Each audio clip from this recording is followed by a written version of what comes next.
now 5 past. It's my pleasure to welcome you to this first Synomics launch webinar. My name is Peter Kristensen. I'm the CEO of Synomics. I'm joined today by Dr. John Lightner, our exec chairman, and by Professor Haja Kadarmideen, our CTO. It is our absolute pleasure to share with you today our company that we've been working on in stealth, applying a novel technology from the human side into the food and ag space. So we'd like to share with you principally who we are, why we've joined, a little bit about Wheat Chief, and then also some an open invitation for really what is going to be a series of webinars to dive deeper into what we believe is a very exciting technology. So a little bit about my own background. I was thrilled to see the participants coming in. There's a nice mix of people I've worked with, even gone to school with, and new colleagues, practitioners in the food and ag space. So excited to see a strong turnout, really encouraging. Synomics is a startup company inside Wheat Chief. Wheat Chief is a food and ag tech investor that's been in the space since 2012. We are a family-owned business. We invest principally in technology, food and ag tech all over the world. We are 29 people full-time in our team. We have looked at about 1,500 companies in the space and have invested into 28 during the last almost 10 years of being in existence. We are part of a very old organization with a 600-year trading history, principally known for being a very large property developer all across the world. My own background is that of an ag degree, a veterinary degree. Started life with livestock in the Midwest, joined pharma. Later in life, joined a genetics company. The last 6 years before joining Synomics, I was a partner in Wheat Chief, so sort of poacher turned gamekeeper here, with being on the investment side for a number of years, but now pulled into Synomics by what I believe fundamentally is a unique opportunity. So I'm excited to be here because it's been a long journey for me, really starting with sort of coming out of school, seeing the early adoption of genomics in the food and ag tech space, understanding that mature, seeing the cost of a data point, genomic data point, come down, seeing the cost of phenotype acquisition come down, but really looking for the so what, if I'm to use that term, to say, so what, we now have more and more genomic information, denser phenotypes. Who gets to tell a story about the actionable insight that could be derived from all that data? We look, as Wheat Chief, as an investor, as many ag tech investors do, we look for food and ag tech technology that can be transferred from the human space and applied. We found a technology in a company called Precision Life that use the proprietary platform that John and Haja will talk to you about in the human space, found that to be intriguing, and set out to test it on a number of data sets. But really then I was tasked with building a team that fundamentally could try and understand, but embark on a journey of how would you apply this in the food and ag space, both on the crop and the animal side. So what I am proud to stand before you today and present is not only a new and disruptive technology, but also the beginnings of what we believe is a very strong team of people that are industry practitioners from the crop, animal, and discovery space. Having worked in Genus, I've worked with John, who was the chief scientific officer in Genus at the time, and understanding that if I was going to jump into this space, I would want a wingman that would be chairman in that business, somebody I knew. And turned out we were going to be locked in respective basements for 15 months. So that was a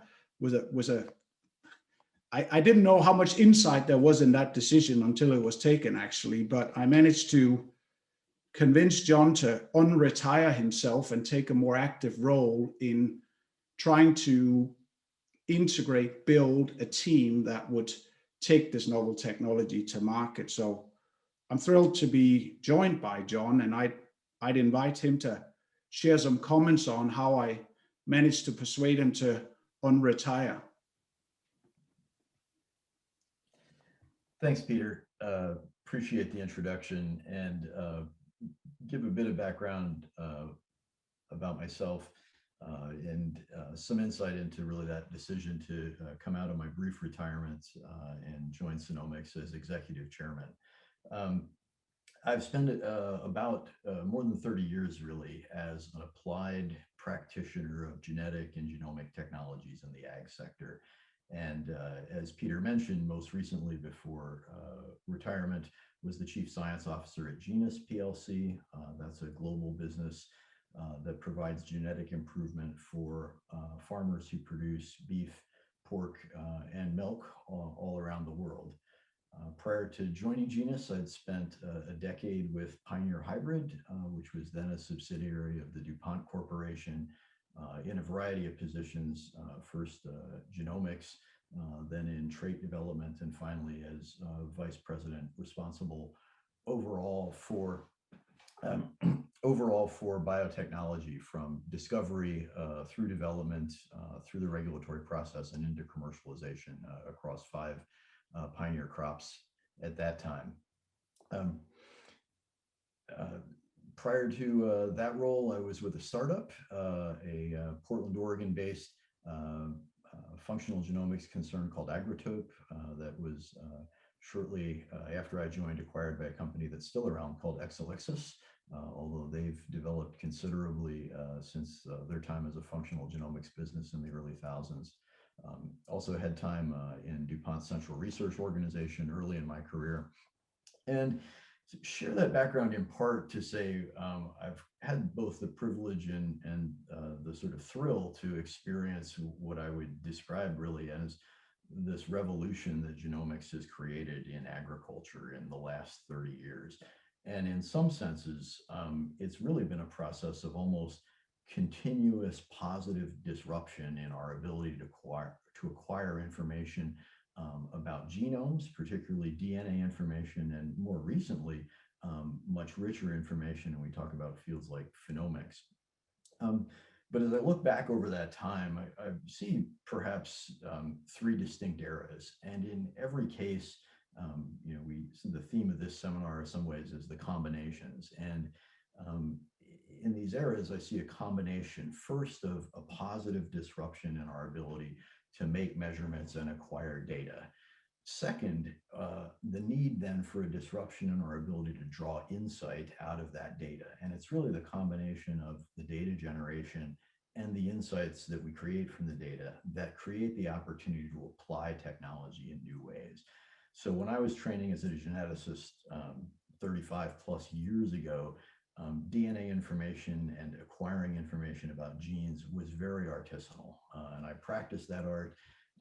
And really that first positive disruption was moving that very artisanal step of DNA sequencing away from individuals like myself at a bench and putting it into a machine, putting it into a piece of instrumentation that made that process very reproducible, supported its scaling.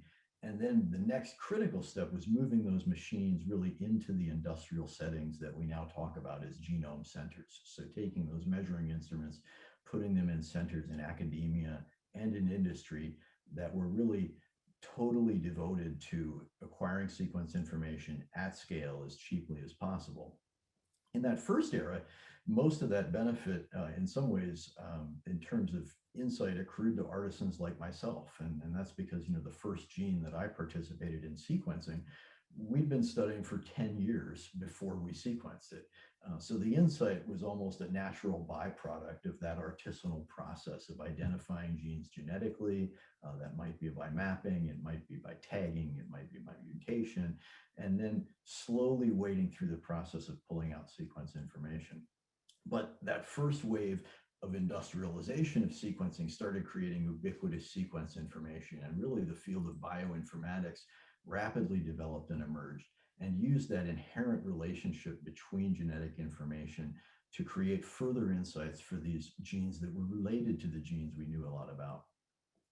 The next era sort of innovation comes in a couple of directions. We see continued opportunities to scale our ability to acquire sequence information, but we also see the development of rapid and inexpensive measurements of the genome at scale. So this technology we call SNPs, for single nucleotide polymorphism, and the deployment of those SNPs into high throughput assays, often based in chips, so that we have a decade of making it really inexpensive to inform our view of what a genome does in organisms like ourselves, humans, but also equally importantly in agricultural organisms of interest to us, things like corn, dairy cattle, et cetera. And really one of the key insights emerging from that era was the development and maturation of genomic selection theory. And so we're able to incorporate that information and those inexpensive measurements about whole genomes into a genetic improvement program with genomic selection theory and look at these genes as making small single additive effects to phenotypes of interest. And that insight and then that application really accelerated genetic progress in many systems. In the last 10 years, we've really gone for those things becoming less expensive and more widespread. We recently crossed over 5 million Holstein dairy cattle being genotyped just in the United States as sort of milestone. And that's driven tremendous genetic improvement. And we continue to have further innovation in reduction in costs. So we've gone from an era where the first genomes cost hundreds of millions of dollars to an era where we think about full genome sequence as something that should routinely be available at scale for hundreds of dollars. And routine genome measurements for SNP panels should really be for single dollars for informative genomes, less than $10 a genome.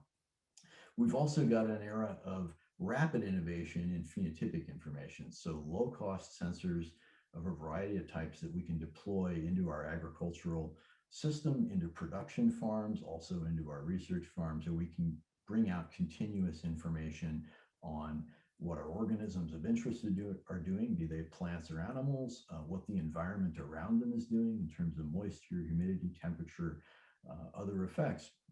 But the real challenge today is in this sweep of information is pulling new insights out of it. And what I saw when I began talking to Peter on the order of a year ago was in this human biomedical technology from Precision Life, as our board member, Steve Gardner, was presenting me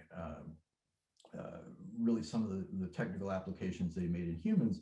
We saw this ability to query gene interactions or interactions between multiple data elements at scale exhaustively. And when pointing that algorithmic engine at really reasonably well understood problems, examples like human breast cancer, where in a UK Biobank study, you can look at a system where we have some high impact causal genes, but with this new technology, they're immediately able to explain groups of disease occurrence and lack of disease occurrence that had previously been unexplained because of combination effects between genes. And we've known that gene combination effects have been important literally almost since the beginning of genetics. And for biologists who've worked in specific pathways, we often know that genes that encode proteins in those pathways interact with each other, both at a genetic level and really at a pathway level as encoded enzymes. Frustratingly, though, with all this genomic information, our ability to tease out those interactions has still remained really artisanal. And I'd share the observation. I think many of the folks on the call will have seen plots we call GWAS plots, or genome-wide association studies, where we might have 1,000 organisms of interest or 10,000 organisms of interest. We have a genotype for all those organisms, and we have phenotypes for all those organisms. These organisms might be dairy cattle, they might be corn inbreds. And for this particular phenotype of interest, as we look across, say, 10,000 genetic markers in these organisms, we can look gene by gene for statistically significant interactions with the phenotype of interest. And whenever we look at a plot like that, we tend to draw great comfort out of the fact that when that plot shows us 2 or 3 genes that we already knew were important. And if we're fortunate, it might show us 2 or 3 more single gene effects that are of similar scale. And what we then have to largely go do is go back to the bench or back to the field and do that artisanal work of teasing out those combinations. And one of the first things we do with those single gene effects is we ask, do they act together to create the phenotype? But we haven't been able to ask at scale, how might all these components interact to create a phenotype? And that's really the promise that we have in the Synomics technology.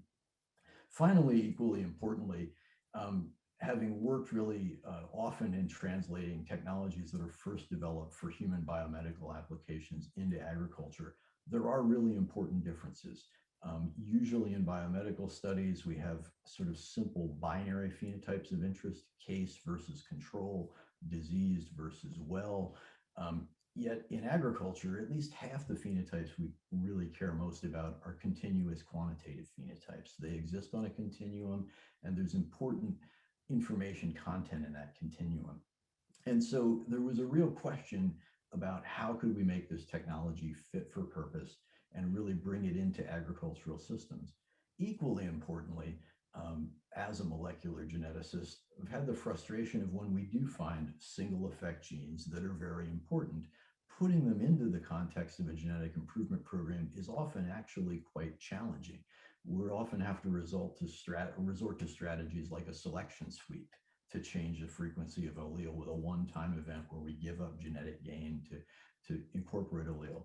Or we use simple tools like marker-assisted selection, which are important and have had positive impact.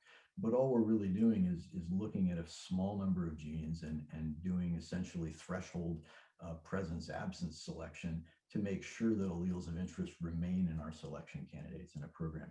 So there's a great deal of work to be done with the Synomics technology to fit it to agriculture and to really take advantage of this opportunity to look at these impacts in combination. Why is that so important right now? So I really came out of retirement into this role because the opportunities in agriculture are so great, but it really is a much more complex problem today than it was when I started 30 years ago. It's no longer about just having enough food. We want enough highly nutritious food. It's no longer about reducing the harm that our agricultural or our food system causes in the environment. Rather, we're actually striving to create positive effects on our environment with our agricultural processes through things like regenerative agriculture, the opportunity to perhaps sequester more carbon with our food system than we have historically to create positive benefit. And these are really complex challenges, require the ability to look at these problems in combination. So with that, I want to turn you over to our CTO, Haja Kadarmideen, let him tell you a bit about his background and why he's attracted to the business and what his team has done in fitting this tool really to our agricultural problems. Thanks for the nice intro, John. And hello, everybody. I'm Haja Kadarmideen. I'm the Chief Science and Technology Officer at Synomics, looking after the R&D and technology teams across 3 countries. And I'm truly excited to be here today to face a number of audience across the industry, academia, and other organizations. I'm going to kind of split my talk into 4 parts. Talk a little bit more about who am I, and secondly, what attracted or motivated me to move away from academia to a company like Synomics. Then I do want to talk a little bit about this combinatorial analytical platforms that we believe is truly unique and novel, and is a clearly disruptive technology with a lot of promise. And lastly, highlight a few case studies that I really encourage all of the attendees to go and have a look at in our website. So starting with who am I?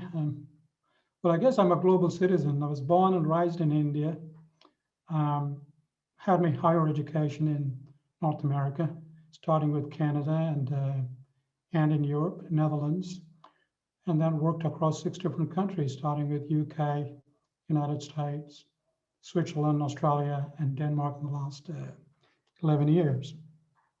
So that's about 30 years of my career spread across academia, public sector, government organizations, as well as private sector. Started off as a veterinarian and then quickly kind of transferred into my mindset into thinking a lot about biology of disease and why what is the genetic factors behind disease developments, etc. As a vet, starting to think about it. So that's how I started my career as a quantitative geneticist in general animal genetics and breeding for the last 30 years. And 20 years, the good 20 years of that 30 years, I expanded myself into data science, bioinformatics, and computational molecular systems biology, primarily in animal, but also in human and other model organisms.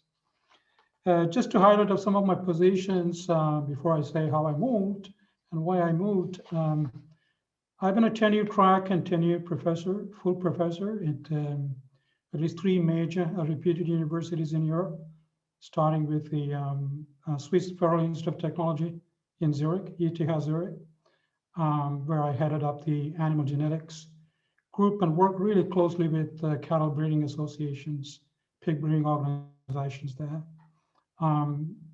Then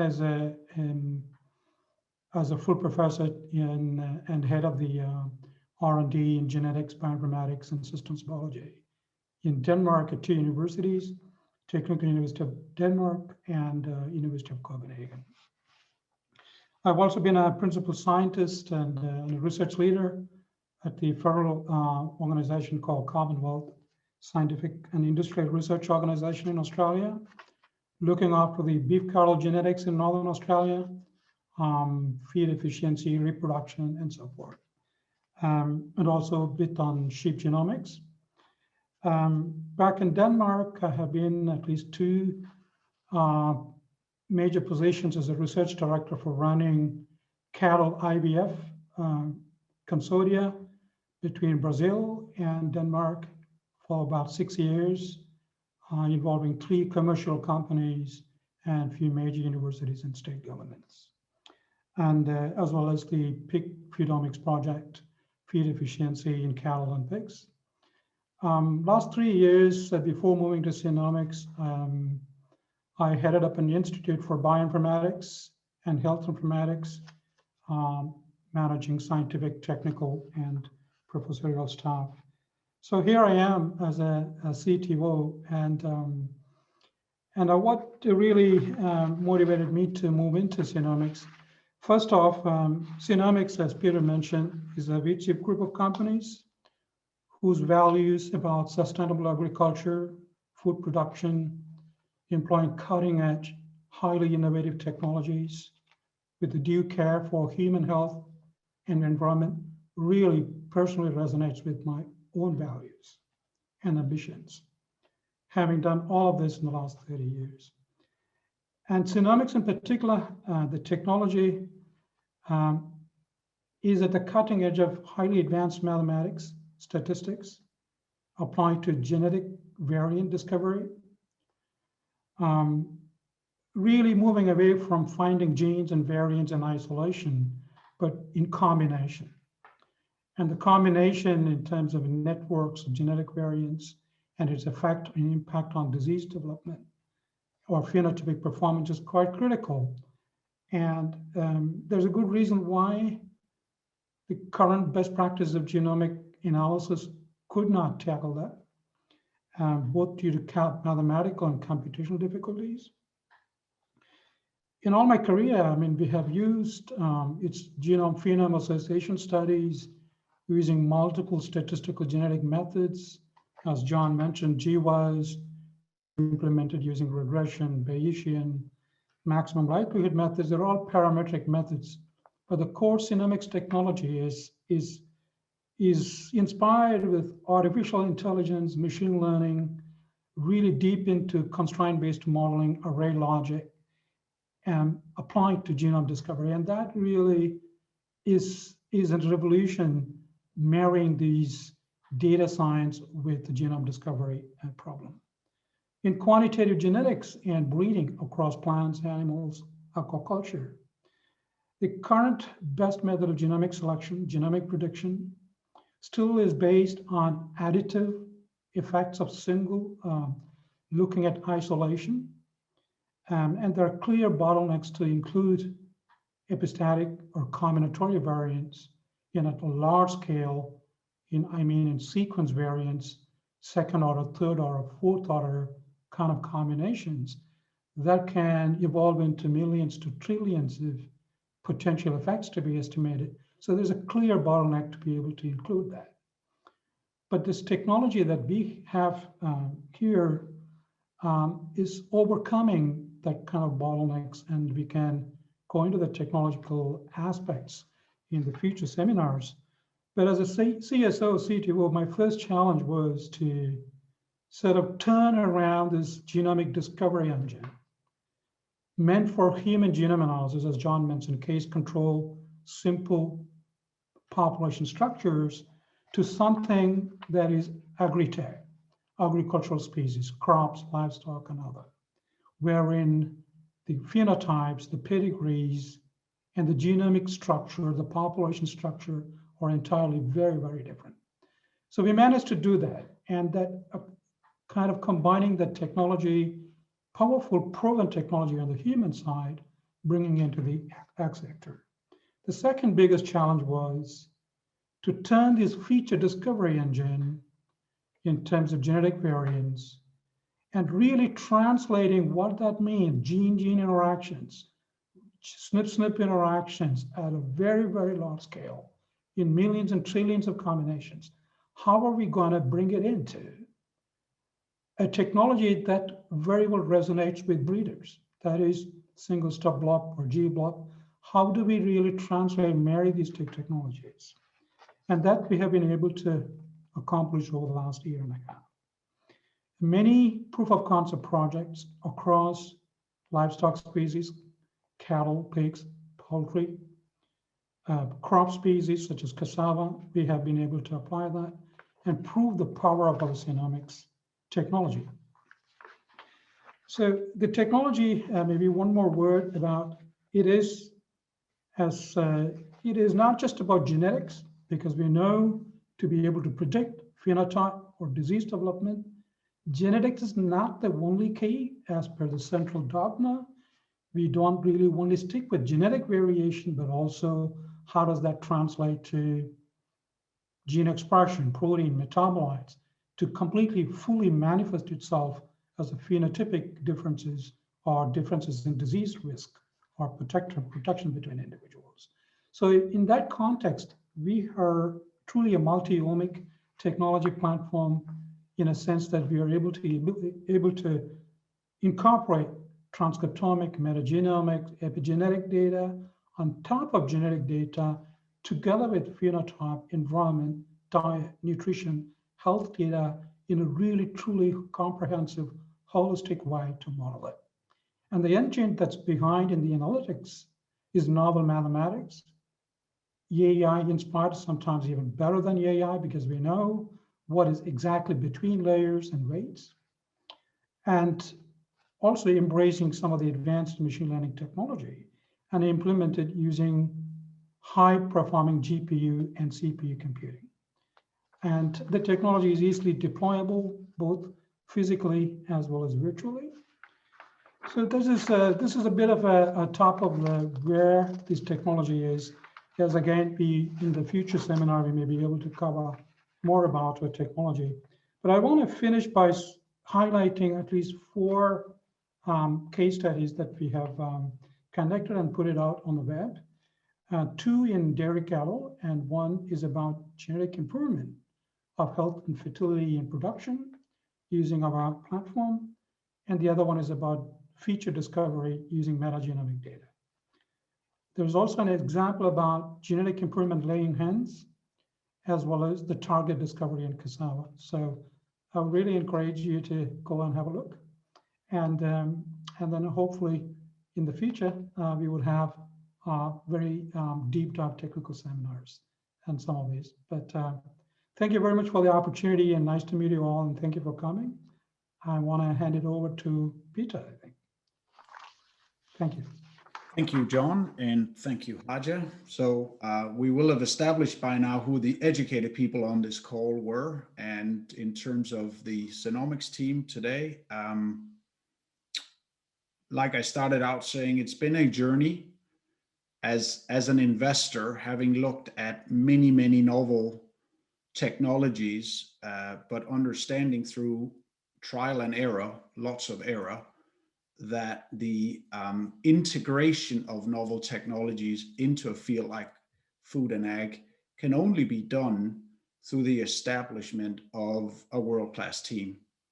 We have been hard at work with data sets, running the technology, understanding the bottlenecks, working on additional features that, to Haja's point, we'd invite you very much to visit our website and read our proof of concept papers. We are proud to talk to you today to say, look, we are ready for use. And we're also probably worth mentioning what we are not intending to be. We are not intending to be a genetics company, a discovery company. We're a company that intends to partner with multinationals, established sector players that have large multi-omic biological data sets, to work with them in partnership to unlock actionable insights and valuable insights from that, applying our technology. So it is very much an open invitation to reach out, engage with us, engage with the team. We are open for business. We've been a bit quiet about what we've been doing because we've sort of been fairly hard at work understanding in a detailed way how a technology we're excited about could and would fit into the food and ag space. We feel we've come a very long way in that field.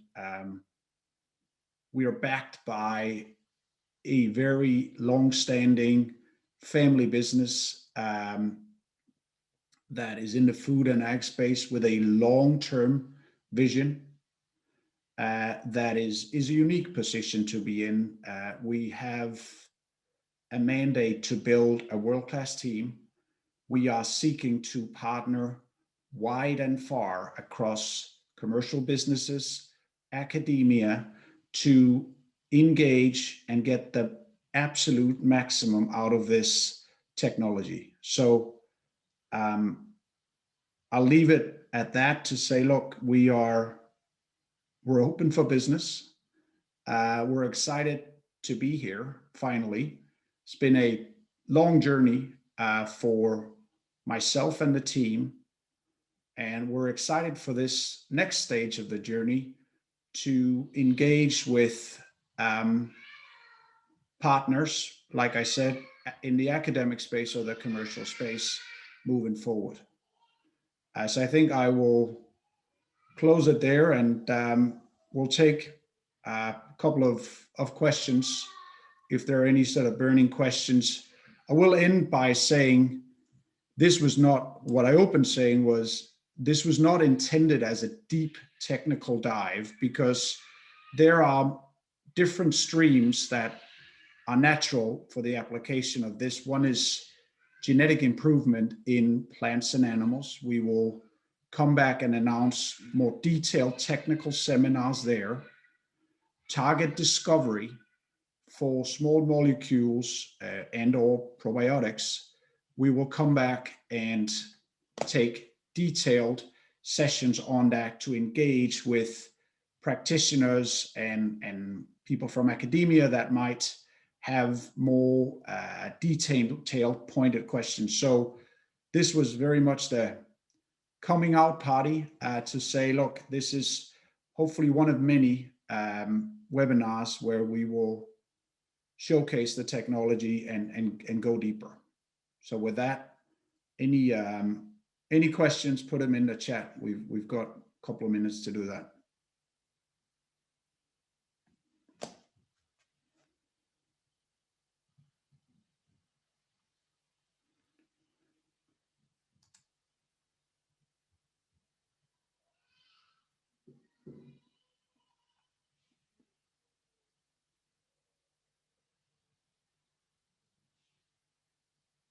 All right. Well, we'll give the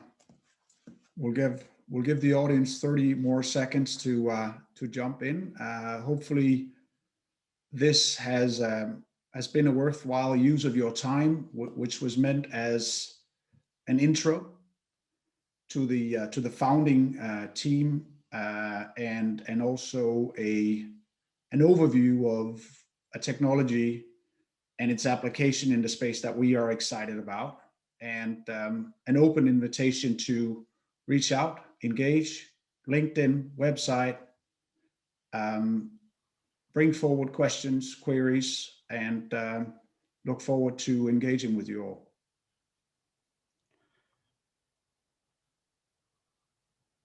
There is one. There are a couple of questions. Yeah, great.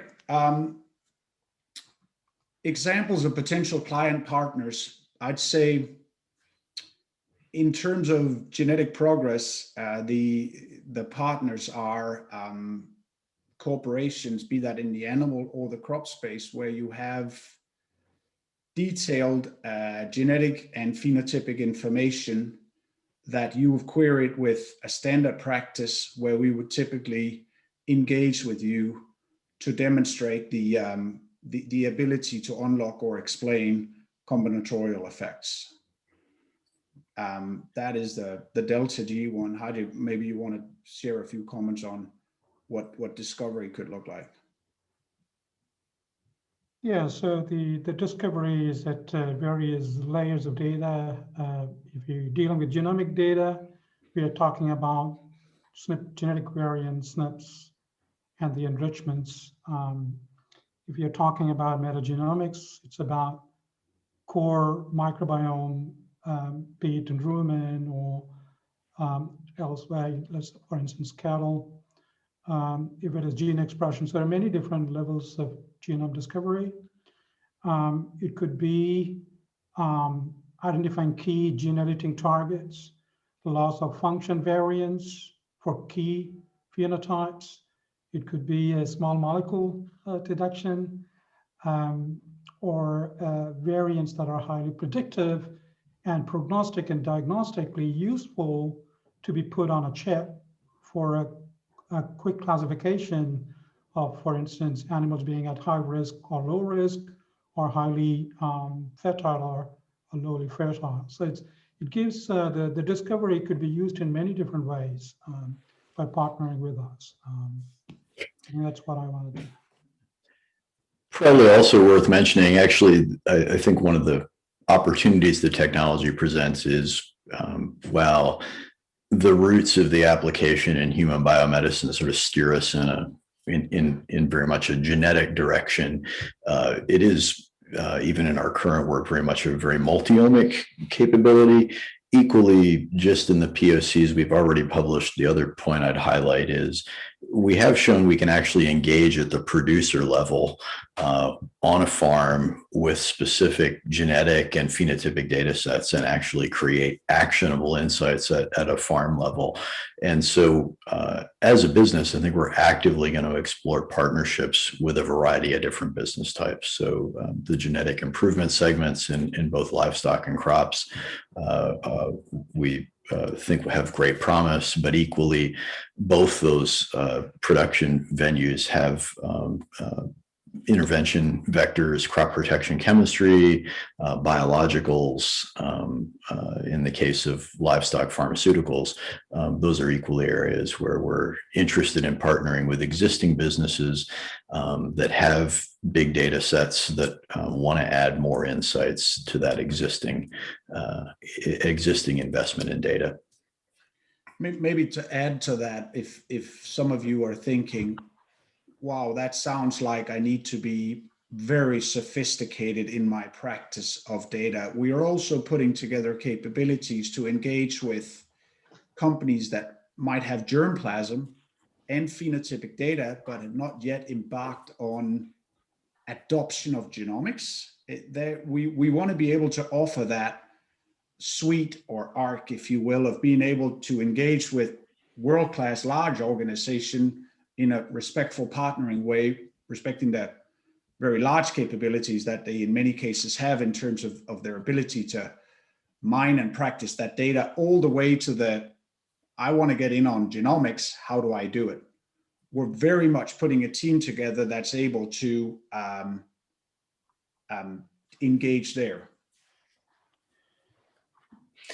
No, I think that's a good call out, Peter, and I appreciate you highlighting that. I think that many on the call will have seen sort of how, for instance, genomic selection has been built over a couple of decades and deployed into very big businesses. But much like other types of technology adoption, it isn't necessarily that you have to recapitulate that whole arc of adoption to get the value that's available. And so, in fact, adding higher insight on the front end and a more targeted data acquisition approach, it has real opportunity as well. And that's one of the reasons we've pursued these producer examples as maybe the most extreme example of, where we've got a lot of important data because that's how our farm runs, but we haven't brought this sort of molecular information to bear. And I think the fact that we can do that illustrates that we can engage at a variety of points along that arc of technology adoption and add value. Yeah, maybe I answer one of the questions here, questioning what kind of key data points that both crop and livestock producers may have for some of the genomic improvement technology that we have. And it is clearly still genomic data, as in what is usually generated for genomic selection programs. But if some industry, and we know some of the major players, they're also keen on collecting additional biological data points on elite breeders and stuff, and elite animals or crops. So if the additional data points are available, the engine will accommodate those data types to be able to come up with a holistic prediction of phenotypes or diseases. But the default position is always genetic data and increased performance of genomic selection and genomic prediction programs, with a clear lift in accuracy of phenotype prediction, reliability of EBVs, to giving the best tool to select the best breeding individuals in the population. Very good. I think I am going to very rudely ignore the last question on the chat, because I think it deserves a deeper answer around sort of the multi-omic capabilities of our platform. I will thank you all for your participation. Good questions here at the end, and we are excited and look forward to engaging with you moving forward. So with that, hopefully right on the money, 45 minutes. Thank you and enjoy the rest of your day.